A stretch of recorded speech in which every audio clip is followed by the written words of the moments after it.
Tonight, your America is turning into a nanny state thanks to the Obama administration's efforts to rein in the junk food industry. But the irony of all of this is that the person behind this campaign, First Lady Michelle Obama, once profited from the very industry she is now declaring war on. Michelle Malkin reveals in her new column that just prior to becoming First Lady, Mrs. Obama served on the board of directors of a company called Treehouse Foods.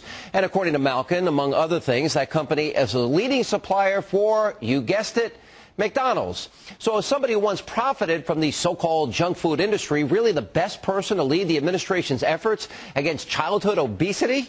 Here with reaction, the author of the New York Times bestseller, Culture of Corruption, the one and only Michelle Malkin. Michelle, before we get into any of this, I don't want to be told how many calories are in my Big Mac meal or my Quarter Pounder meal. I don't want the government telling me that I can't put salt on my food. Isn't that our job? Do we have any role or responsibility in life anymore?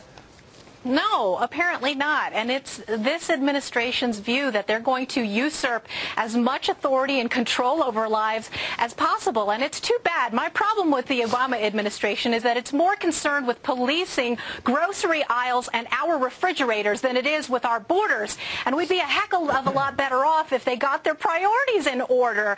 And it is incredibly telling and so rich that Michelle Obama, who I call Big Mama or Big Nanny, is wagging her fingers at the food industry when she herself profited. And I reported this in Culture of Corruption last year, and you would think that it would be very germane, the fact that Treehouse Foods, which was one of the biggest suppliers to Walmart, makes things like cheese sauces and powdered soft drink mixes and puddings and jams and jellies and processed foods. All the stuff that I like, and I'm not on their board, and I don't get paid the way she does here.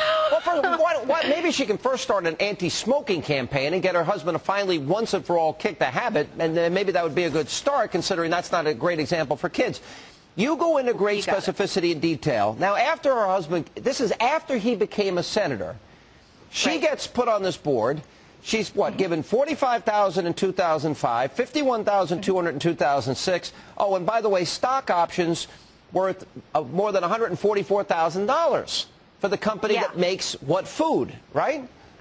Yes, that's right. All of those things that I mentioned. And, of course, she got this cozy position as a result of her marriage to the then new senator of Illinois, and she had absolutely zero experience. You know, most of the board of directors members on Treehouse Foods sat on the boards or founded or helmed other food processing companies. For example, Sam Reed, who's the head of the board of directors there, used to work for Kellogg and Keebler. Yes, Keebler, that features what Michelle Obama now considers a public enemy, the Keebler Elf. And think of what she's trying to do. I like the food. I like the food. Keebler Elf? I like McDonald's. But apparently now we need government food cops to direct and restrict the advertising free speech, again, of companies that helped line her own pockets. This is obvious hypocrisy, but this is not the first time as it relates to the First Lady. And I know all our liberal friends in the media get very sensitive when we bring up issues of hypocrisy. When I brought up the fact for the first time in my adult life, I'm proud of my country, when she said that. America's a downright mean country. She said that in 2008. But she didn't get much media attention. But this is not the first time we've seen this hypocrisy. Remember, David Axelrod, she was working at a hospital in Chicago, and that hospital orchestrated a PR campaign with David Axelrod to be involved in patient dumping so the hospital wouldn't take on patients that didn't have insurance or the ability to pay. So there's a very high level of hypocrisy and constant hypocrisy here. So the question is, where's the media attention?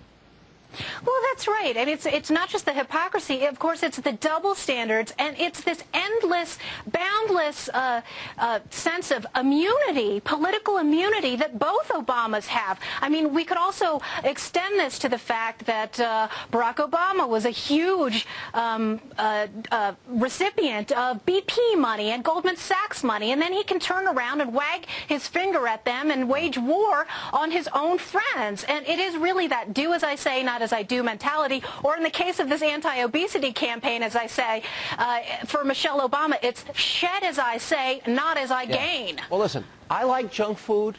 I like McDonald's, I like Wendy's, I like Burger King, I love Kentucky Fried Chicken, I love Ruth's Chris, my favorite steakhouse. I want to put as much salt on my food as I determine. And I don't need the government and a nanny state to dictate this. I find that the intrusion into our lives, do they think we're too stupid to figure out that, you know what, we can't eat McDonald's every day, we can't put too much salt on our food? What is it? Do they think we're not capable of making this decision? Well, you know, this is the liberal mindset and the lack of faith that they have in individuals to make these decisions for themselves, and particularly the lack of respect for parents and parental authority. You know, we can laugh about it right now, but it really is a very serious and dangerous issue. The amount of control they want to exercise on our lives, and anybody who really wants to see how stupid they think we are should read that White House Anti-Obesity Task Force report. That's our job. We're parents. And if the president wants to smoke, I won't criticize him for it. Leave my salt and my McDonald's alone. Michelle, good to see you. Thank you for being with us. You too.